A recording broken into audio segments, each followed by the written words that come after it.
శ్రీగురు శ్రీయుతపదకమలం శ్రీగురున్ వైష్ణవాంశ శ్రీరూపం సాగ్రజాతం సహగణ రఘునాథాన్వితం తం సజీవం సాద్వైతం సావధూతం పరిజన సహితం కృష్ణ చైతన్యదేవం శ్రీరాధాకృష్ణపాదాన్ సహగణ లలిత శ్రీవిశాఖాన్వితాంచ మూకం కరోతి వాచాలం పంగుం లంఘయతే గిరిం యత్కృపాతమహం వందే శ్రీగురుందనతారిణం పరమానందమాధవం శ్రీచైతన్య ఈశ్వరం.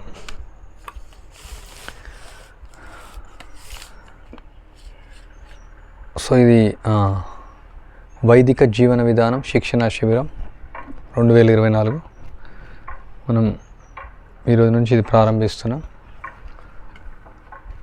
సో దాని గురించి మనం రోజు కొంచెం మాట్లాడతాం. ఇక వైదిక జీవన విధానం గురించి ఈరోజు పరిచయం అయిపోయింది.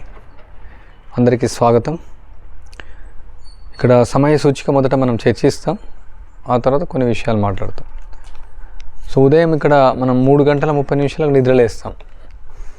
అది కొంచెం కష్టంగా ఉంటుంది ప్రారంభంలో, కానీ ఇక్కడ ఎలా సులభం అవుతుందంటే సాయంత్రం తొందరగా మనం పడుకుంటాం. రాత్రి 8:30 నిద్రపోవడం. మామూలుగా బయట ఏమంటే 12 గంటలకు 1 నిద్రపోతారు, లేవడం 7 గంటలకు లేస్తారు. కాబట్టి చాలా సులభంగా మీకు మేలుకు వచ్చేస్తుంది 8:30కి. మొదట తొందరగా నిద్ర పట్టదు, కానీ ఇక్కడ కరెంట్ ఉండదు కాబట్టి ఏం చేసే యాక్టివిటీ ఉండదు. మామూలుగా సిటీలో అయితే ఏంటంటే అన్ని లైట్స్ ఉంటాయి. ఆ లైట్స్ వల్ల నిద్రపోవాలనిపించదు. అన్ని న్యూస్లు వస్తూ ఉంటాయి, అన్ని మీడియాలో కానీ నెట్లో కానీ. తర్వాత మన మనస్సు అలజడితో ఉంటుంది అనమాట. ఇంకోటి ఏమంటే ఈ లైట్స్ ఉండడం వల్ల మన శరీరంలో ఉన్నటువంటి లోపల ఈ సెల్స్ అవి నిద్రించవన్నమాట. అందుకని నిద్రపోయినట్టు కూడా ఉండదు అనమాట. ఇక్కడ అంతా చీకటిగా ఉంటుంది కాబట్టి నిద్ర కూడా చాలా బాగా పడుతుంది ప్రశాంతంగా. మీకు కొంచెం వేడిగా ఉందని అనిపిస్తే అక్కడ వరండా ఉంటుంది, గెస్ట్ హౌస్లో వరండాలో పడుకోవచ్చు. ఒకవేళ మీరు బయట పడుకోవాలంటే అక్కడ అంటే మంచాలు ఏర్పాటు చేస్తాం. ఒకవేళ ఉంటే ఆ మంచం పైన కూడా బయట పడుకోవచ్చు, నులక మంచం వేసుకొని. సో ఆ విధంగా 3:30 నిద్ర లేవడం ఉంటుంది. 3:30 మీకు బెల్ సౌండ్ వస్తుంది, ఇక్కడ నుంచి వినబడుతుంది అక్కడ వరకు. మీరు నిద్ర లేచిన తర్వాత కాలకృత్యాలు తీర్చుకోవడం, అది వైదిక సంస్కృతి. అది కూడా మామూలుగా ఇక్కడ మేమంతా కూడా బయట వెళ్తాం ప్రశాంతంగా. టాయిలెట్ అంటే మళ్ళీ సెప్టిక్ ట్యాంకు, దానిలో నీళ్ళు పోయడం అవన్నీ ఉంటాయి. ఇక్కడ బయో టాయిలెట్స్ ఉన్నాయి. మామూలు జనరల్ లేడీస్ వాడతారు ఎక్కువ. సో మీరు అక్కడ బావి దగ్గర బకెట్స్ ఉంటాయి, చిన్న బకెట్స్. అక్కడ నుయ్యిలోంచి నీళ్ళు తీసుకోవాలి లేవగానే. మీరు లేవగానే ఒక గంచా ఉంటుంది మీ దగ్గర. టవల్స్ ఉన్నాయి కదా అందరికీ, మీరు టవల్ కట్టుకునేసి బావి దగ్గరికి నుయ్యి దగ్గరికి వెళ్ళేసి అక్కడ నీళ్ళను మీరు తీసుకొని అందులో నీళ్ళు పోసుకోవాలి. ఆ చిన్న బకెట్లో నీళ్ళు పోసుకోవాలి, దానికి తాకకుండా నీళ్ళు పోసుకొని. తర్వాత అక్కడ ఉంటాయి ఒక 10 బకెట్ల వరకు ఉంటాయి.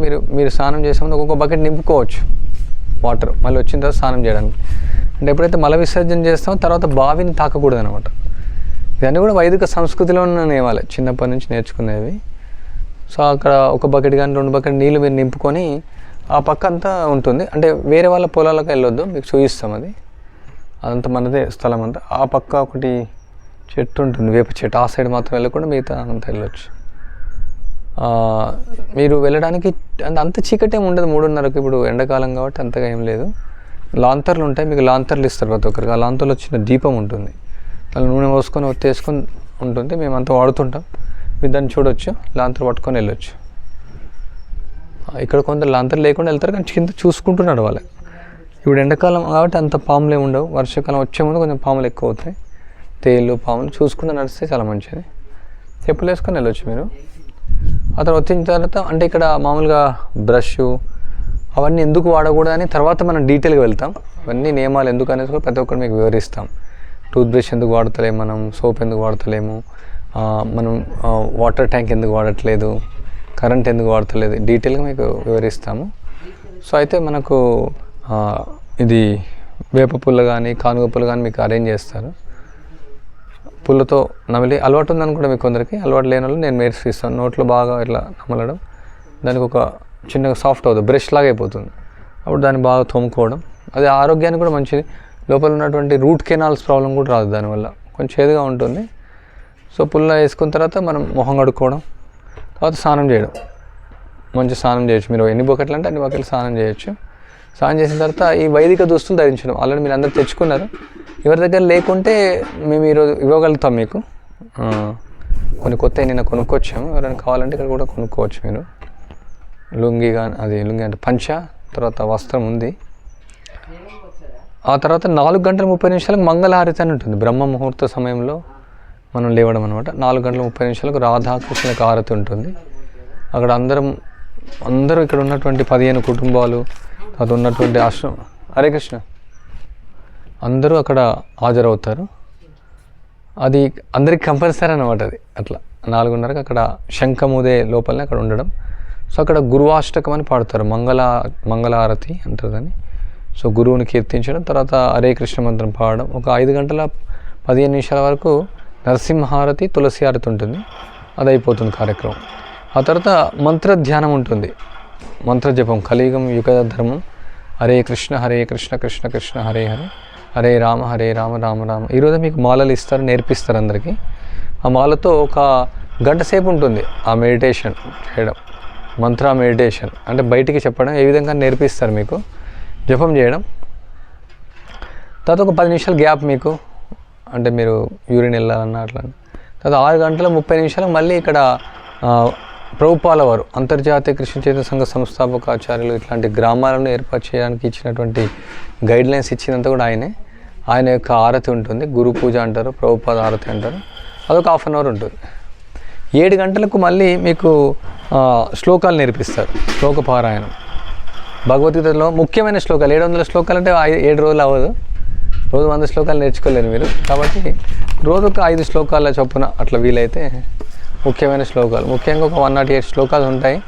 మీరు నేర్చుకునేటువంటి యొక్క తీవ్రతను బట్టి ఒక 1/2 అవర్ శ్లోకం ఉంటుంది. అండ్ ఇక్కడ ఉదయం ప్రసాదం 7:30కే ఉంటుంది, ఒక 5-10 నిమిషాలు అటు ఇటు ఉంటుంది.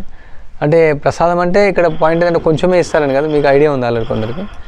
ప్రతిది కూడా భోజనము అల్పాహారం అట్లా ప్రసాదం అంటే ఉదయం ప్రసాదం అంటాం. ఉదయం ప్రసాదం ఉంటుంది. ఇది వేసవి కాలం కాబట్టి రాగి జావా, రాగి సంగటి అలాంటిది ఉంటుంది, లేకుంటే ఈ వేడికి తట్టుకోలేమన్నమాట. ఆ తర్వాత ప్రసాదం తీసుకున్న తర్వాత మళ్ళీ కొంచెంసేపు ఒక సేవ ఉంటుంది, 1 గంట సేపు. అంటే సేవ చేయడం కూడా చాలా ముఖ్యం. దాని యొక్క ప్రాధాన్యత కూడా మీకు వివరిస్తాం, ఎందుకు మనం సేవ చేయాలి. వేరు సేవలు, మందిరం శుభ్రం చేయడం, మందిరం ముందు శుభ్రం చేయడం, వచ్చే జనాలకు నీళ్లు పోయడం, అట్లాంటిది 1 గంట సేపు సేవ ఉంటుంది. ఆ తర్వాత 10 గంటల నుంచి మళ్ళీ మీకు 11:30 వరకు ఒక ప్రవచనం ఉంటుంది. అంటే 6 days కోర్స్ అని ఒకటి ఉంటుంది, 6 session కోర్స్. అది ఆధ్యాత్మికత గురించి ఉంటుంది. మొత్తం 6 రకాల ముఖ్యమైనటువంటి విషయాలు నేర్చుకోవడానికి. అదొక గంట ఉంటుంది ఎవ్రీడే. తర్వాత మిగతా 1/2 అవర్లో వేరే టాపిక్స్ కూడా ఉంటాయి, వ్యవసాయం గురించి, ఆయుర్వేదం గురించి. దాన్ని అడ్జస్ట్ చేస్తాం ఏ విధంగా వెళ్తుంది అనేసి. లేదంటే 45 minutes అది, 45 minutes అది, 1.5 hour క్లాసెసే. థియరీ మొత్తం, మార్నింగ్ మొత్తం థియరీ. 11:30కి మళ్ళీ అక్కడ ఆరతి ఉంటుంది. మధ్యాహ్నం నైవేద్యం భగవంతుడు జరుగుతుంది. ఆరతిలో అందరూ కీర్తనలో పాల్గొంటారు ఒక అరగంట. 12 గంటలకు భోజనం, మధ్యాహ్నం ప్రసాదం ఉంటుంది 12 గంటలకు. అప్పుడు అన్నము, పప్పు, కూర ఈ విధంగా ఉంటుంది. ఇక్కడ పండించినటువంటి బియ్యం ఉంటుంది.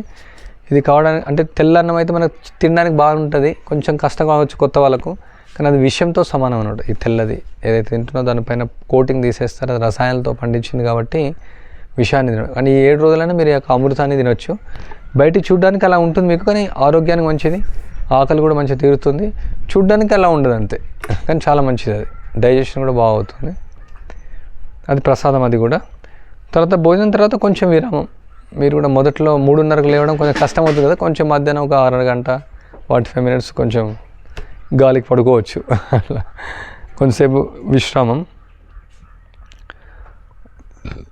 2 గంటల వరకు మీరు ఒక 1.5 సేపటి వరకు విరామం తీసుకోవచ్చు. 2 నుంచి 3 వరకు మళ్ళీ మీకు ఒక ప్రవచనం ఉంటుంది. అంటే అక్కడ రోజు ప్రవచనం ఒకటి జరుగుతుంటుంది. అది మామూలుగా మీకు కొన్ని ఆ విషయాలు అర్థం కాకపోవచ్చు, కాబట్టి మీకోసం సపరేట్గా ఒక ప్రవచనం ఇవ్వడం జరుగుతుంది. మళ్ళీ 3 నుంచి 4 వరకు కూడా మళ్ళీ ప్రవచనం ఉంటుంది. 3 నుంచి 4 వరకు ప్రభుపాల వారి పుస్తక చదవడం ఉంటుంది. ప్రభుపాల వారి పుస్తకాలు ఉంటాయి ఇక్కడ, భగవద్గీత, భాగవతం, రామాయణం, చిన్న పుస్తకాలు. రోజు 1 గంట సేపు మీరు ప్రభుపాల పుస్తకాలు పఠనం, గ్రంథ పఠనం అనుకోండి, గ్రంథ పఠనం. ఇది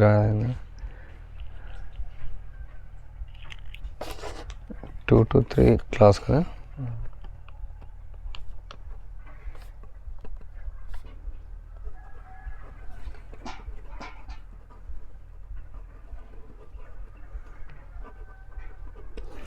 నాలుగు గంటల నుంచి 6 గంటల వరకు వృత్తి శిక్షణ ఉంటుంది. వృత్తి శిక్షణ అంటే మీరు అంటే చాలా ఎక్కువ ఎక్స్పెక్ట్ చేసి వచ్చినట్టున్నారు కొందరు. అంటే ఇప్పుడు దున్నడం ఉందనుకోండి, ఇప్పుడు దున్నడం అంటే అంత ఇమీడియట్గా రాదు. మీరు ఎంతవరకు వీలైతే అంతవరకు గడ్డి తీయడము, కలుపు తీయడము, తర్వాత మట్టి గురించి తెలుసుకోవడము, అట్లా కొన్ని బేసిక్ థింగ్స్ 1 వీక్లోనే వ్యవసాయం మొత్తం నేర్చుకోలేము, కన్స్ట్రక్షన్ మొత్తం నేర్చుకోలేము. అట్లా కొన్ని విషయాలు మీరు ఎంతవరకు చేయగలుగుతారు. మొగ్గం ఉందనుకోండి, మీరు డైరెక్ట్ ఒకే రోజులో నేయలేరు, కానీ నేస్తే ఆ పోగులు కూడా తెగిపోతాయి. అంటే కొంచెం నేర్పిస్తారు రోజు కొంచెం. మీరు ఆల్రెడీ అనుభవం ఉన్న వాళ్ళైతే ఇంకొంచెం డీటెయిల్ కూడా నేర్చుకోవచ్చు. ఆల్రెడీ ఇప్పుడు వ్యవసాయం గురించి తెలుసు మీకు, ఉదాహరణకు ఇంకా డీటెయిల్ కూడా తెలుసుకోవచ్చు. ఎద్దులు దున్నడం కూడా నేర్చుకోవాలంటే నేర్చుకోవచ్చు. ఇప్పుడు విత్తనాలు వేసి అయితే ఇప్పుడు ఉండదు ఎండాకాలం కాబట్టి, ఇప్పుడు ఏదైతే వ్యవసాయం నడుస్తుందో అది కొంచెం నేర్చుకోవచ్చు. ఇప్పుడు కన్నా నువ్వులు కోసేది ఉంటుంది, నువ్వులు కోయడం, నువ్వుల తర్వాత కొట్టడం, నువ్వులను ఎద్దులతో తిప్పడం, ఇప్పుడు ఏదైతే కార్యక్రమాలు జరుగుతున్నాయో అవి నేర్పిస్తారు. మళ్ళీ డీటెయిల్ కోర్సు కావాలంటే తర్వాత మళ్ళీ మీరు అటెండ్ అవ్వచ్చు. వ్యవసాయం గురించి, కన్స్ట్రక్షన్ గురించి, సున్నం గాను కావాలంటే నేర్చుకోవచ్చు. నూనె తీయడం అనేది ఇంకా స్టార్ట్ అవ్వలేదు. ఇప్పుడు ఎద్దులతో నీళ్ళు తీయడం కోసం తయారు చేస్తున్నారు అక్కడ. సో ఇలాగా ఇప్పుడు ఇలా ఇల్లు కట్టాలంటే ఎలా, ఈ ఇంట్లో ఎట్లా ఉండాలి, ఇవన్నీ, దీని కన్స్ట్రక్షన్ ఎట్లా ఉంటుంది, దీని ఆర్కిటెక్చర్ ఎట్లా ఉంటుంది, దీని ఇంజనీరింగ్ ఎలా ఉంటుంది, అలాంటివన్నీ. అంటే మీరు ప్రాక్టికల్గా ఇటుకలు చేయాలంటే చేయొచ్చు, ఆ విధంగా కూడా మీరు నేర్చుకోవచ్చు. బట్ మీరు అందరూ కొత్త ఈ యొక్క ఫీల్డ్కు, కొందరు ఆల్రెడీ ఎక్స్పీరియన్స్ ఉన్న వాళ్ళైతే వాళ్ళు నేర్చుకోవచ్చు అట్లా. సో 2 గంటలు ఇదొక శిక్షణ, వృత్తి శిక్షణ. అప్పుడు ఆవులు చూసుకోవడం, అది ఈజీ మీకు.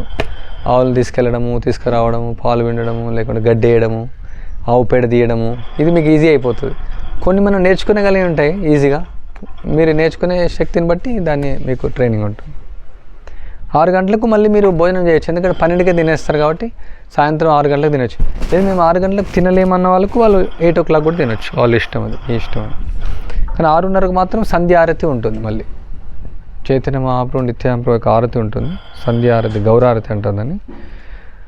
అదొక 1/2 hour అయిన తర్వాత మళ్ళీ 7 గంటల నుంచి 8 గంటల వరకు మళ్ళీ సాయంత్రం అంతా స్టోరీ ఉంటుంది. భక్తుల యొక్క లీలలు, ధ్రువ మహారాజ్ చరిత్ర, ప్రహ్లాదన్ చరిత్ర, ఇట్లా అన్ని స్టోరీ క్లాసులు ఉంటాయి. మధ్యాహ్నం వచ్చి కొంచెం తత్వం గురించి ఉంటుంది, సాయంత్రం స్టోరీ ఉంటుంది. తర్వాత 8:30 నిద్రించడం. ఇది మీ యొక్క సమయ సూచిక రోజు. మీకు ఈ స్లిప్ అక్కడ వేస్తారు, అక్కడ గెస్ట్ హౌస్ వేస్తాం, మీకు చూసుకోవచ్చు. ఏమైనా డౌట్స్ ఉంటే కూడా అడగవచ్చు. దీనిలో కొన్ని డే టు డే లైఫ్ కూడా మీకు నేర్పిస్తాం. 3 గంటల నుంచి 4 గంటలు ఉండే, అంటే 2 to 3 క్లాస్లో స్నానం ఎలా చేయాలా, పనులు ఎలా తోముకోవాలా, బట్టలు ఎలా వేసుకోవాలా, అన్నీ మీరు నేర్చుకోవచ్చు. మీకు ఆయుర్వేదం క్లాసులో 2 days ఉంటాయి. మన దినచర్య అంటారు దాన్ని, దినచర్య ఎలా ఉంటుంది, ఋతుచర్య ఎలా ఉంటుంది, పంచకర్మ అంటే ఏమి, ఇంతకుముందు మీరు కూడా విన్నారు కదా. అప్పుడు లాస్ట్ టైం మీరు వచ్చినప్పుడు డాక్టర్ చెప్పారు కదా, అలాంటి టాపిక్స్ అనమాట. మన శరీరం ఎట్లా నడుస్తుంది, జనరల్ టాపిక్స్. ఇంకా ఈ విషయాలపైన డౌట్స్ ఉన్నాయి మీకు, ఇంకా అడగాలనుకుంటే మీరు ఏదైనా సలహాలు ఇవ్వచ్చు.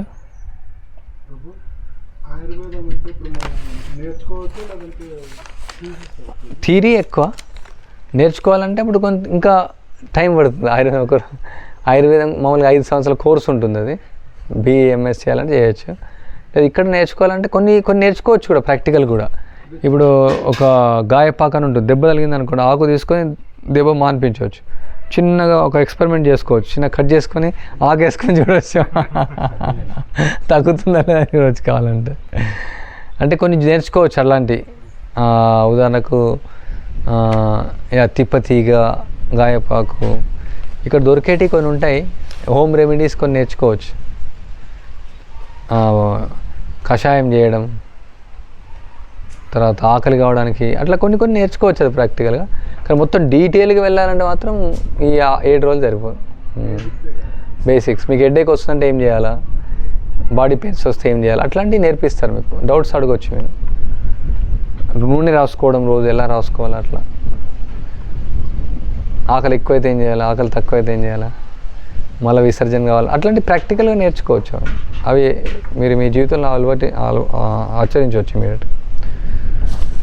సో ఇది సమయ సూచిక. ఒక ముఖ్యమైనటువంటి విషయం అంటే మీరు అంటే ప్రతి ఒక్కరికి వాళ్ళ ఎక్స్పెక్టేషన్స్ ఉంటాయి. ఎవరెవరి కొన్నిసార్లు మనం అనుకున్నటువంటి ఎక్స్పెక్టేషన్ ప్రకారం ఉండకపోవచ్చు, అనుకున్న దానికంటే ఎక్కువ ఉండొచ్చు. మీరు ఏమైనా డౌట్స్ ఉంటే అడగవచ్చు, ఇమీడియట్ క్లారిఫై చేసుకోవచ్చు. అక్కడ నితాయ్ నిమాయ్ ప్రభు అక్కడ లాస్ట్కి వచ్చినారు కదా, మీకు మెయిన్ ఆయన చూసుకుంటుంటారని క్లాసులు అందరూ ఇస్తూ ఉంటారు. అంటే ఇప్పుడు ఏదైనా మీకు సేవలు ఇవ్వడం కానీ, మీకు ఏదైనా కావాల్సినటువంటి వస్తువులు కానీ, అంటే అందరూ అన్నీ చెప్తుంటారు, అందరూ అన్ని ఇస్తారు. మరి మీరు ఎవరిని కాంటాక్ట్ అని కొంచెం కన్ఫ్యూజ్ ఉంటుంది. ఇక్కడ మెయిన్ మీకు కాంటాక్ట్ నితాయ్ నిమాయ్ ప్రభు ఉంటారు. ఇక్కడ మీకు ఏదైనా కన్సల్ట్ చేయొచ్చు. నేను కూడా ఇక్కడే ఉంటాను, అప్పుడప్పుడు నేను బయట వెళ్తుంటాను. అప్పుడు నేను లేనప్పుడు మా ప్రభు ఉంటారు. ఒకవేళ నన్ను కూడా మీరు అడగవచ్చు, శ్రీకాంత్ కేశవ్ ప్రభు ఈయన కూడా అడగవచ్చు. మేము ముగ్గురం చూస్తూ ఉంటాం. ఇంకా వేరే వాళ్ళు కూడా కొన్ని సందేశాలు ఇస్తూ ఉంటారు, బోధనలు చేస్తూ ఉంటారు. అందరికి చెప్పాలని కోరుకుంటుంది. మీరు దానిలో ఏం ఇబ్బంది ఏం పడొద్దు, అందరు చెప్తూ ఉంటారు, అందరు చెప్పింది తీసుకోవడం. కానీ ముఖ్యంగా అయితే మీరు ఇది ఒక గైడ్లైన్స్లో మీరు వెళ్తున్నారు. సో ఆ గైడ్లైన్స్ ప్రకారం ఉండడం. సో దానిలో కొంచెం కన్ఫ్యూజన్స్ ఏమంటే ఇమీడియట్గా క్లారిఫై చేసుకోవడం. ఏమన్నా మీరు ఓపెన్గా వచ్చి మాట్లాడవచ్చు. మీ వ్యక్తిగతంగా కూడా మీకు ఏమైనా సమయం ఇవ్వాలంటే మేము ఇవ్వగలుగుతాం. మీ వ్యక్తిగతంగా ఏమైనా సలహాలు కావాలన్నా, మీ యొక్క ఆధ్యాత్మిక జీవితం ఇంప్రూవ్ చేసుకోవాలనుకున్నా, ఇంకా మీ భౌతిక జీవితంలో ఏమైనా సమస్యలు ఉంటే మరి ఎలా తీర్చుకోవాలనుకున్నా మాకు సంప్రదించవచ్చు. సపరేట్ టైం కూడా మీకు ఇవ్వగలుగుతాం అట్లా ఏమైనా మాట్లాడాలంటే. అల్టిమేట్లీ మీ అందరూ కూడా మనందరం కలిసి ఇక్కడ ఆనందంగా ఉండడం కోసం ప్రయత్నిస్తున్నాం అట్లా. సో ముఖ్యంగా వైదిక జీవన విధానం అనేది ఎందుకు మనం ఆచరించాలా? ప్రతిదానికి మనం అంటే మనం ఏది కూడా గుడ్డిగా వెళ్ళకూడదు. అసలు ఎందుకు మరి ఈ జీవన విధానం ఎందుకు? అంటే అందరిలాగా మనం జీవించవచ్చు కదా. బయట అందరూ కార్లలో తిరుగుతున్నారు, బైక్లో తిరుగుతున్నారు, కరెంటు వెళ్తున్నారు, ఫాస్ట్ యుగం i5 i6 ఇలా వెళ్తూ ఉంది. మనం ఏంది వెనకకి వెళ్తున్నాం ఎందుకనేసి మొదటి ప్రశ్న మనకు రావచ్చు. అంటే మీకు రాకపోవచ్చు, ఎందుకంటే మీరు వచ్చారు కాబట్టి ఆ కోరిక లేదు. బట్ జనాలు ఎవరైనా అడగవచ్చు ఎందుకు ఇదంతా అనేసి. ముఖ్యంగా ఈ యొక్క జీవన విధానం మానవ జన్మను సార్థకం చేసుకోవడం కోసం, మానవ జన్మ యొక్క లక్ష్యాన్ని చేకూర్చడం కోసం, మానవ జన్మలో ఈ యొక్క చావు పుట్టుక ముసలితనం రోగం నుంచి తప్పించుకోవడం కోసం ఈ యొక్క వైదిక జీవన విధానం చాలా సహాయకరంగా ఉంటుంది. ఈ సింపుల్ లివింగ్ అనేది ఎందుకంటే హై థింకింగ్ కోసం, ఆధ్యాత్మిక చింతన కోసం. చాలామంది ప్రజలు ఏమనుకుంటారంటే కేవలం ప్రశాంతత కోసం ఇలా ఉన్నారు వీళ్ళు అనుకుంటారు. ప్రశాంతత అనేది బై ప్రోడక్ట్ అనమాట, అది సైడ్ డిష్ అది. కానీ మెయిన్ ఎసెన్స్ ఏమంటే మనం భగవంతుడి పట్ల ప్రేమను పొంది భగవంతుడి ధామాన్ని వెళ్ళడం కోసం ఈ వైదిక జీవన విధానం అనేది మనకు సహాయం చేస్తుంది. ఎందుకంటే ఈ జీవన విధానం సత్వగుణంలో ఉంటుందన్నమాట. ఎప్పుడైతే మనం సత్వగుణంలో, మీ గుణాల గురించి మళ్ళీ మీకు క్లాసులు చెప్తాను తర్వాత. తమో గుణం అంటే చాలా తక్కువైనటువంటిది, రజోగుణం చాలా కోరికలతో కూడుకున్నటువంటి, సత్వగుణం రిలేటివ్గా ఈ యొక్క భౌతిక ప్రపంచంలో శుద్ధ సత్వానికి రావడానికి ఈ సత్వగుణం మనకు సహాయం చేస్తుంది. అయితే ఈ యొక్క సత్వగుణం ద్వారా ఇది స్టెప్పింగ్ స్టోన్ అనమాట. ఈ సత్వగుణం ద్వారా మనం ఈ 3 గుణాలకు అతీతం అవ్వచ్చు. ఈ 3 గుణాల యొక్క ప్రభావంలోనే మనం అందరం ఉన్నాం. ఈ 3 గుణాలు ఏ విధంగా పప్పెట్ షో తెలుసా? పప్పెట్ షో కీలుబొమ్మలాట చిన్నప్పుడు చూసారా? సో మనం కీలుబొమ్మలాగా ఆటలు ఆడుతూ ఉన్నాం. సో అయితే ఈ 3 గుణాల ద్వారా ఆకర్షణ చెందుతున్నాం. కానీ ఈ 3 గుణాల నుంచి అధిగమించి మనం భగవంతుని యొక్క ధామానికి వెళ్ళడం కోసం ఇది సోపానం అనమాట. చాలామంది ఇక్కడ కొన్ని వేల కిలోమీటర్ల నుంచి, ఎంతో దూరం నుంచి ఈ సరళ జీవనాన్ని ఎలా జీవిస్తున్నా చూడడానికి వస్తారు. ఈ కరెంట్ లేకుండా, సబ్బులు లేకుండా, సోప్స్ లేకుండా, సిమెంట్ లేకుండా, రిఫ్రిజిరేటర్ లేకుండా, ఫ్యాన్ లేకుండా, ఏసీ లేకుండా, వాషింగ్ మిషన్ లేకుండా, గ్రైండర్ లేకుండా, మిక్సీ లేకుండా, ఎన్నో ఎమ్యూనిటీస్ చాలా ఉన్నాయి ఇప్పుడు, మోడర్న్ ఎమ్యూనిటీస్. అవన్నీ లేకుండా ఏంటి మీరు ఎంత సింపుల్గా ఉన్నా చాలామంది ప్రశ్నిస్తుంటారు. ముఖ్యంగా ఇదంతా చేయడం కోసం అఫ్కోర్స్ మా గురువు గారి యొక్క ఆదేశం ఇది, కృష్ణుడి యొక్క ఆదేశం కూడా. మీరు సరళంగా జీవిస్తే ఉన్నత చింతనానికి వస్తారని చెప్తున్నాడు. కృష్ణుడు ఇచ్చాడు ఈ జీవన విధానం. భగవంతుడు ఆయన ధామానికి వెళ్ళడానికి భగవద్గీతలో, భాగవతంలో ఈ జీవన విధానాన్ని ఆయన ఇచ్చారు. అందుకనే మనం ఈ జీవన విధానాన్ని ఎంచుకున్నాం. సో ఇంకొక ప్రశ్న మీలో రావచ్చు, మరి మీరు ఇక్కడ ఉన్నారు కాబట్టి ఇలా మాకు సాధ్యమవుతుంది, మరి మేము తర్వాత ఇంటికి వెళ్ళిన తర్వాత ఇది మాకు సాధ్యమవుతుంది అనేసి మీరు ప్రశ్నించవచ్చు. ఓకే, అది వ్యక్తిగతంగా వాళ్ళ యొక్క పరిస్థితులను బట్టి ఏది వీలైతే అది మనం ఆచరించడం. ఉదాహరణకు మీరు ఇంట్లో ఉంటారు, ఇంట్లో కూడా ఎక్కడైనా వేప చెట్లు ఉంటాయి, వేప పువ్వులు వేసుకోవడానికి ఎవరు మీకు ఆపట్లేదు, మన పైన ఎవరు ధర్నా చేయలేరు బ్రష్ వాడాలనేసి. టీవీలో చూసినప్పుడు ప్రకటన చేస్తూ ఉంటారు, మీరు 3,000 రూపాయల బ్రష్ కొనుక్కోండి, ఇది నోట్లో పెడితే అదే తిరుగుతుంది, మీరు అనవసరంగా చేయి తిప్పాల్సిన అవసరం లేదు అనేసి అడ్వర్టైజ్మెంట్ రావచ్చు. తెలుసా మీకు ఆ బ్రష్ ఇట్లా అంటే అదే అంటే చెయ్యి కూడా తిప్పరాడు, ఇట్లే పట్టుకుంటారు. సో అలాంటి ప్రకటనలు మీకు వినొచ్చు, కానీ మనం వ్యతిరేకంగా మనం ఆలోచిస్తున్నాం.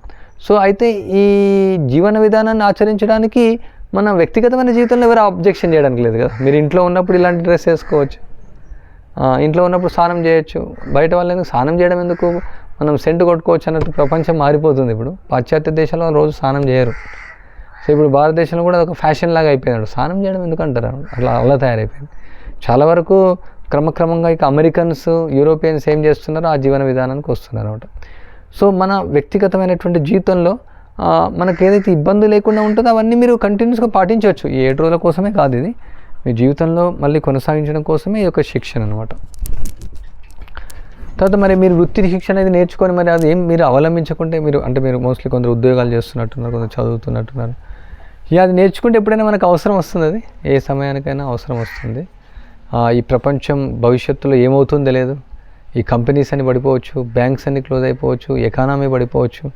అది కూడా మన టాపిక్స్లో ఉంది. అసలు ఈ ఆర్థిక వ్యవస్థ ఎంత మోసపూరితమైనటువంటిది, ఈ రాజకీయ వ్యవస్థ ఎంత మోసపూరితమైనటువంటిది, ఈ సాంఘిక వ్యవస్థ ఎట్లా దిగజారుతుంది ఇప్పుడు, ఇవన్నీ మీకు శిక్షణలో ఉంటాయి. అందుకనే ఇది ఒక అవేర్నెస్ ప్రోగ్రామ్ అన్నమాట. ఇది మనం మేల్కొనవడం అన్నమాట, కళ్ళు తెరిచి చూసుకోవడం. ఇదంతా కూడా శిక్షణ, ప్రపంచానికి శిక్షణ ఇవ్వడం కోసమే ప్రభుపాల వారు ఇలాంటి ఆదర్శ గ్రామాలు ఏర్పరచాలని చెప్పారు. సో దాని ద్వారా మనం ఎన్నో మంచి విషయాలు నేర్చుకోవచ్చు. సో ఇప్పుడు ప్రత్యేకంగా దానిలో ప్రతి ఒక్కటి కూడా మనకు అంటే శ్లోకాలు నేర్చుకోవడం కానీ, ఈ ప్రవచనాలు వినడం కానీ, తర్వాత ఈ ఆరతి కీర్తనలో పాల్గొనడం కానీ, ముఖ్యంగా అన్నిటికీ మూలమైనటువంటి సూత్రం చాలా ఉత్సాహంగా పాల్గొనడం, ఉత్సాహంగా ఉండడం. అంటే ఇక భక్తి యొక్క అంటే ఎంతుథియాజం అనేది, అంటే ఉత్సాహం వల్లనే మన భక్తి అనేది జనిస్తుంది అనమాట. ఉత్సాహంగా ఉండడం. బయట కూడా ప్రపంచంలో చూడండి, అంటే ఎవరైతే బాగా ఉత్సాహంగా ఉంటారో వాళ్ళు డబ్బులు ఎక్కువ సంపాదిస్తారు మేబీ. సో ఈ విధంగా ఉత్సాహంగా పాల్గొనడం, విశ్వాసాన్ని కలిగి ఉండడం, ఉత్సాహాన్ని కలిగి ఉండడం, ఓపికను సహనాన్ని కలిగి ఉండడం. ఉత్సాహం ఎందుకు పెట్టుకోవాలి మనం? ఎందుకంటే ఇది భగవంతుడు ఇచ్చినటువంటి విధానం. ఇది మనం ఏదో తయారు చేసినటువంటిది కాదు. ఏదో రకరకాల వ్యక్తులు రకరకాలైనటువంటి ఆలోచన ద్వారా కొందరు కొన్ని జీవన విధానాలు ఏర్పరచుకుంటారు. ఇది అలాంటిది కాదు, సాక్షాత్తు భగవంతుడే ఇచ్చినటువంటి మన గురువు, ప్రామాణికమైన ఆధ్యాత్మిక గురువు గైడ్ చేసినటువంటిది అనమాట. సో దాన్ని మనం విశ్వాసంతో, ఎప్పుడైతే విశ్వాసం ఉంటుందో ఉత్సాహం కూడా ఉంటుంది, పూర్తి నమ్మకం ఉండాలి. దీనివల్ల నేను ఎంతో ఆనందం పొందుతాను, దీనివల్ల ఎంతో ప్రయోజనాన్ని పొందుతాను, దీనివల్ల నాకు నిజమైనటువంటి యొక్క ప్రయోజనం నాకు చేకూరుతుంది, శ్రేయస్సు నాకు చేకూరుతున్న యొక్క నమ్మకాన్ని మనం కలిగి ఉండాలి ఈ యొక్క విధానం ద్వారా. సో దాని ద్వారా ఆ యొక్క నమ్మకం ద్వారా మనకు ఉత్సాహంగా పాల్గొనడం. ఈరోజు నృత్యం చేశారు కదా, కీర్తనలో చేశారా మీరంతా? నృత్యం చేయడం, బాగా మంత్రాన్ని జపం చేయడం, బాగా సేవ చేయడం. అంటే మన మనస్సు ఏం చేస్తుందంటే చంచలతం, మన మనస్సు చంచలం. అర్జునుడు చెప్తున్నాడు, బలాదివ నియోజిత వాయురేవ సుదర్శకరం. ఈ యొక్క వాయువునైనా బంధిస్తాను కానీ ఈ యొక్క మనస్సును నేను బంధించలేకపోతున్నానని చెప్తాను. మన మనస్సు తిరుగుతూ ఉంటుంది. అసలు ఎందుకు వచ్చానో ఈ శిబిరానికి, ఇంటి దగ్గర ఉంటే అయిపోతుండే, ఏం నేర్పిస్తున్నారు వీళ్ళు, ఇదేం లేదు, ఇది నేనైనా రకరకాలైనటువంటి ఆలోచనలు చెప్తూనే ఉంటుంది. టేప్ రికార్డ్ లాగా వెళ్తూనే ఉంటుంది. పూర్వకాలం ఒక టేప్ రికార్డ్ ఉండేది, రీల్ తిరుగుతూ ఉంటుంది తెలుసా మీకు? తిరుగుతూ ఉంటుంది. అలా మన మైండ్ గిరగిరా తిరుగుతూనే ఉంటుంది, మనస్సు యొక్క స్వభావం అందరిది. సో ఆ టేప్ రికార్డ్ని అక్కడ ఆపేసేసి మనం, అందుకని మీ దగ్గర ఉన్నటువంటి స్మార్ట్ ఫోన్లను ఈరోజు నాకు సబ్మిట్ చేసేయండి, మీ పేరు అవన్నీ ఉంటాయి. మీకు ఎప్పుడైనా అవసరం ఉంటే తీసుకోవచ్చు, అంటే లాక్ వేసి పెడతాం, ఎనీ టైం మీరు అర్జెంట్ ఫోన్ చేయాలంటే చేసుకోవచ్చు. మీరు చిన్న ఫోన్ ఉంటే వాడుకోవచ్చు, ఎమర్జెన్సీ ఉంటే అక్కడ ల్యాండ్లైన్ ఫోన్ ఉంటుంది, మీరు నంబర్ ఏమైనా రాసుకుంటే కానీ ఇంటికి కానీ ఎవరికైనా చేయాలంటే ఇక్కడ ఒకటి మీ ఇది వాడుకోవచ్చు. ఇక్కడ కళాశాలలో ఉంది, దానిలో సిమ్ వేయాలి, అది మీరు ఎప్పుడైనా మీరు అందరూ యూజ్ చేసుకోవచ్చు కామన్గా. ఎందుకంటే మీ దగ్గర ఒకవేళ ఫోన్ ఉన్నా కానీ సిగ్నల్స్ ఉండవు, చాలా కష్టం. అక్కడెక్కడ చాలామంది ఇక్కడ వెళ్ళి చేస్తూ ఉంటారు. సో దయచేసి ఈ స్మార్ట్ ఫోన్ మీరు హ్యాండ్ ఓవర్ చేసేయండి. సో ప్రశాంతంగా మీరు ఇక్కడ మనస్సు నుంచేసి మీ యొక్క శరీరాన్ని, మనసును రెండు మనం ఉంచాలా. మైండ్ ఆబ్సెంట్, బాడీ ప్రజెంట్ లాగా వేయకూడదు. సో మన మైండ్ ఇక్కడ ఉంచాలా, బాడీ ఇక్కడ ఉంచాలా, మన బుద్ధిని ఇక్కడ ఉంచాలా. ఉంచి పూర్తిగా మనం ఇక్కడ వచ్చినటువంటి ప్రయోజనాన్ని, ఇక్కడ ప్రతి యాక్టివిటీ కూడా చాలా స్పెషల్. ఇది మీరు అనుకోవచ్చు ఇది ఏముంది అనిపిస్తుంది మనకు. ఇప్పుడు ఇక్కడ ఊడమని చెప్పాము మనం, ఊడడం వల్ల ఏముంది, ఏం నేర్చుకుంటాం అంటే ఇక్కడ అదంతా కూడా శిక్షణే. మన యొక్క పరిసరాలు మనం ఎక్కడైతే ఉంటున్నామో శుభ్రం చేసుకోవడం. ప్రత్యేకంగా ఇది ఊడవడం అంటే ఆశ్రమాన్ని ఊడడం, భగవంతుని మందిరాన్ని ఉండడం సామాన్యమైన విషయం కాదనమాట. అందరూ పాత్రలు కడిగారు ఎక్కడి నుంచి వచ్చిన భక్తులు. ఇంట్లో పాత్రలు కడగడం అంటే మామూలుగా ఆడవాళ్ళు చేస్తారు, పని మనుషులు చేస్తారు అనుకుంటారు. కానీ ఈ పాత్రలు భగవంతుని కోసం వండినటువంటివి. ఇవి తాకనియరు మామూలుగా అందరినీ మేము తాకనీయం. అలాంటిది మనకి పాత్రలు కడిగేటువంటి భాగ్యం వచ్చింది, భగవంతుడి మందిరాన్ని శుభ్రం చేసే భాగ్యం వచ్చింది, ఇక్కడ ఉన్నటువంటి ఈ ప్రదేశంలో పవిత్రమైన ప్రదేశంలో చెత్త తీసే భాగ్యం వచ్చింది. దానివల్ల మన హృదయం అనేది పవిత్రం అవుతుంది అనమాట ఈ సేవ ద్వారా. ఇది సేవ వచ్చేసి నిస్వార్థమైనటువంటి సేవ. ఇది ఒక ఉద్యమం అనమాట. ఇది ఒక నిస్వార్థపూరితమైనటువంటి ఉద్యమం. ప్రపంచాన్ని ముందు మార్గానికి, ధర్మ మార్గానికి, జ్ఞాన మార్గంలోకి తీసుకెళ్ళడానికి యొక్క ఏర్పాటు చేయబడినటువంటి ఒక ముఖ్యమైనటువంటి స్థలం. సో ఇక్కడ ప్రతి యాక్టివిటీ, ప్రతి చర్య అంతా కూడా దివ్యంగా ఉంటుంది అనమాట. భౌతికంగా ఏముండదు. ఇక్కడ ఉన్నటువంటి గోడలు, ఇక్కడ ఉన్నటువంటి వాసాలు, ఇక్కడ ఉన్నటువంటి పెంకులు, ఇక్కడ ఉన్నటువంటి ఫ్లోరు, ఇక్కడ ఉన్నటువంటి మ్యాట్లు అన్నీ కూడా పవిత్రమైనటువంటి ఆధ్యాత్మికంగా చూస్తాం మనం. అందుకని ఇక్కడ ఏది కూడా మేము కాలుతో తన్నాం అనమాట, ఏది కూడా చేతులతోనే చేయడం అనమాట. బయట వస్తువులు కూడా తన్నేస్తుంటారు. ఇలా ప్రతిదీ కూడా ఇక్కడ ఉన్నటువంటి ఇవన్నీ ఏదున్నా, ఈ టేబుల్ కానీ, పేపర్ కానీ అన్నీ కూడా ఆధ్యాత్మికమైనటువంటివి అనమాట. ఇక్కడ మనం తాగేటువంటి నీళ్ళే ఉండొచ్చు, మనం వాడేటువంటి స్థలమే ఉండొచ్చు, మనం ఉండేటువంటి రూమే ఉండొచ్చు. పవిత్రమైనటువంటి వాతావరణం ఇది. సో మనం ఆ విధంగా పవిత్రమైనటువంటి భావంలో ఉంటే మనం ఎక్కువ ప్రయోజనాన్ని మనం పొందొచ్చు. ఇంకా వచ్చే సమస్యలు ఏం రావచ్చు, ఇంకా 2 రోజులు అయిన తర్వాత అనిపిస్తుంది మనకు ఏముందిలే ఇంకా ఇదే కదా, మళ్ళీ ఇంట్లో అంటే కొందరు బిజినెస్ ఉందని, కొందరు ఇట్లా ఉందని, కొందరు ఎలక్షన్ అనేసి ఉందని మనసు రకరకాలుగా చెప్తూ ఉంటుంది. దాన్ని మనం ఏం చేయాలంటే కొంచెం ఫోల్డ్ చేసేసి, ఇస్త్రీ చేసేసి, దాన్ని కబోర్డ్లో వేసి లాగేసేయచ్చు. మన దగ్గర ఉంది ఐరన్ బాక్స్, నిప్పులతో పనిచేసే బాక్స్ ఉంది ఒకటి. దాన్ని ఐరన్ చేసేసి ఫోల్డ్ చేసి లోపల పెట్టేయచ్చు. అది అందరికీ అవుతుంది. అది స్టార్టింగ్లో వచ్చినప్పుడు చాలామంది ఫుల్ టైం వస్తాను, జీవితాంతం ఇక్కడ ఉంటాను వస్తారు. మేము చెప్తాం అందుకని 1 వీక్ ఉండండి మీరని చెప్తాం. వాళ్ళకి అర్థం కాదనమాట అట్లా. లేకపోతే కనీసం 1 మంత్ ఉండండి చెప్తాం అట్లా. అది ఎట్లా అంటే ఏరోప్లేన్ కంటే కూడా చాలా ఫాస్ట్ ఉంటుంది. ఇక్కడే ఉంటాం, మళ్ళీ ఢిల్లీలో వెళ్ళిపోతాం, ఇక్కడే ఉండి మళ్ళీ బాంబే వెళ్ళిపోతాం, మన ఇంటికి వెళ్ళిపోతాం ఇప్పుడు ఇమీడియట్గా. అట్లా అంత ఫాస్ట్, సూపర్ ఫాస్ట్. అంటే దానికి అమౌంట్ కూడా కట్టాల్సిన అవసరం లేదు, ఎప్పుడు రిజర్వేషన్ ఫ్రీ ఉంటుంది, ప్రయాణించవచ్చు మైండ్తో ఎక్కడికైనా. ఈ మనస్సు అనేది చాలా చాలా ప్రమాదమైనది. ప్రపంచంలో అందరూ కూడా ఈ మనస్సుతోనే బాధపడుతున్నారు. మనం అందరం కూడా ఇక మనస్సే మనకు శత్రువు, మనస్సే మనకు మిత్రువు. ఈ శిక్షణలో మన మనస్సు మిత్రువుగా అయ్యడానికి ప్రయత్నం చేస్తాం అన్నమాట. ఇప్పుడు శత్రువుగా మన మనస్సు పనిచేస్తాం. చాలామంది మనస్సును కూడా గుర్తించరు. మనం మనస్సుతో ఐడెంటిఫై అయిపోతూ ఉంటాం, మనస్సు ద్వారా గుర్తించబడతాం మనం. సో ఆ మనస్సును ఎలా మనం వేరుపరచాలా, బుద్ధిని ఎలా వేరుపరచాలా, బుద్ధి ద్వారా మనసుకు ఎలా గైడెన్స్ ఇవ్వాలా, చాలా ఇంపార్టెంట్ పాయింట్స్ మీరు నేర్చుకోగలుగుతున్నారు. ఇప్పుడు మన నిత్య దైనందిక జీవితంలో కూడా ఎలా మనస్సును మనం నియంత్రించాలనేసి మీకు నేర్పిస్తాం. సో అదే ఇట్లా అని చెప్తూ ఉంటుంది. కానీ మీరు ఫిక్స్ చేసుకోండి 12 తారీఖు వరకు. ఎట్లా ఎలక్షన్లు 14 కదా, మీరు వెళ్ళిన తర్వాత ఓటు వేయచ్చు. 12 తారీఖు వెళ్తే 13 మార్నింగ్ అక్కడ వెళ్తారు, ఫ్రెష్గా మీరు కావాలంటే ఓటు వేసుకోవచ్చు. అది మీ ఇష్టం. అది ఓటేరు కదా, అది మంచిదే, అదేం సమస్య లేదు, ఒక విధంగా మంచిదే. ఇంకా చాలామంది వచ్చేదండి ఈ కార్యక్రమానికి, వేరు వేరు కారణాల వల్ల. మాయా అంటారు దాన్ని, మాయా ప్రభావం ఆపేస్తుంటుంది అనమాట. మంచి కార్యం చేయడం కోసం అది ఎప్పుడు ఆటంకాలు పెడుతూ ఉంటుంది అనమాట. ఒక ఆయన చెప్పారు, ఏమైందంటే నాకు ఏదో చెప్తున్నారు అంటే సమ్ వేరే వేరే రీజన్, అంటే సిల్లీ రీజన్స్, దానికి పెద్ద విషయం కాదు, రావచ్చు వాళ్ళు కార్యక్రమానికి. సో ఇప్పుడు మీకు జపమాల ఇచ్చి ఇక జపం నేర్పిస్తారు, ఈరోజు నుంచి స్టార్ట్ చేయొచ్చు. మీకు ఏమైనా ఇంకా ప్రశ్నలు ఉన్నాయా?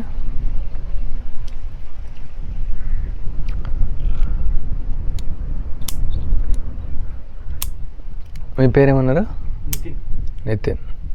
మనకు సమయం ఏమైనా ఉంటే 1 గంట సేపు మీరు, అంటే రోజు కాదు 1 గంట సేపు మీరు ఈ కత్తి సాంగ్ కూడా వీళ్ళకి నేర్పించవచ్చు. ఎవ్రీడే అంటే మనకు టైం ఉండకపోవచ్చు.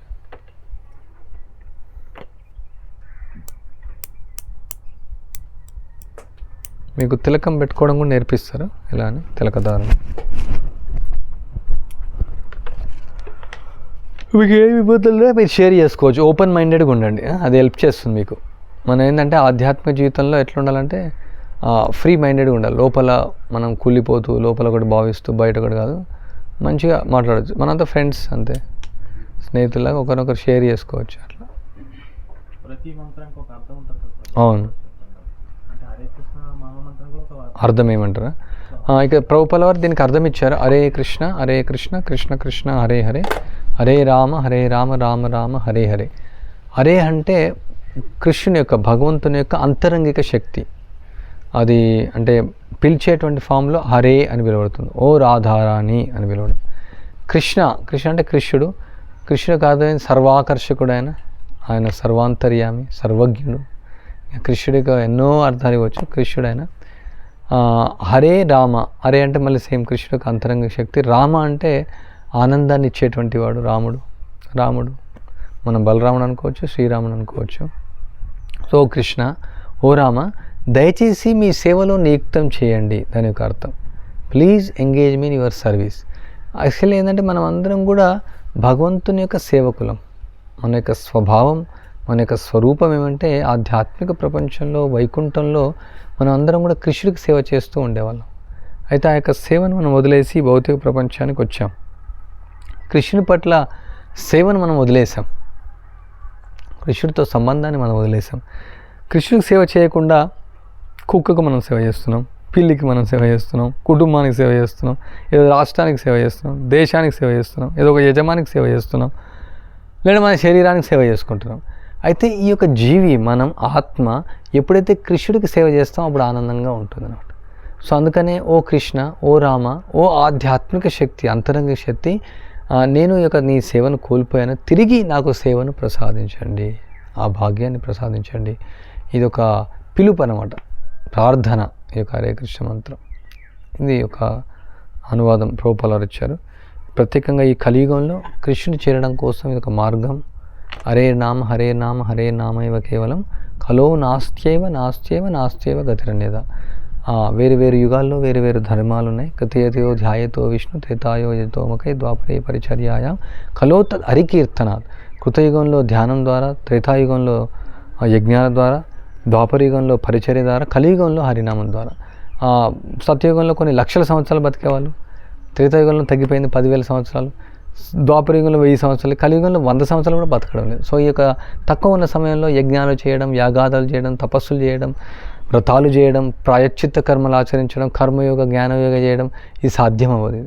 సో అందువల్ల మనకున్నటువంటి ఆయుష్ తక్కువ, మనకున్నటువంటి బుద్ధి తక్కువ, మనకున్నటువంటి ఓపిక తక్కువ. అందువల్లే భగవంతుడు నామరూపంలో ఆయన అవతరించాడు. ఈ యొక్క నామాన్ని ఎవరైతే కీర్తిస్తారో, నామాన్ని ఎవరైతే శ్రవణం చేస్తారో వాళ్ళు డైరెక్ట్గా భగవంతుని యొక్క ధామానికి వెళ్ళొచ్చు. సో అందువల్ల ఈ యొక్క మార్గం అత్యున్నతమైనటువంటిది. ఈ హరే కృష్ణ మంత్రాన్ని మనం జపిస్తే మనం పవిత్రమై భగవంతుని యొక్క ధామానికి చేరుకోవచ్చు. అది దీని యొక్క అర్థం. ఇంకా ఏమైనా ప్రశ్న?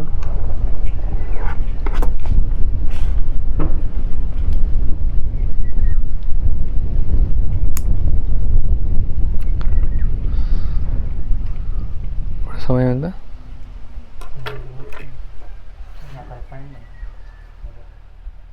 $3:47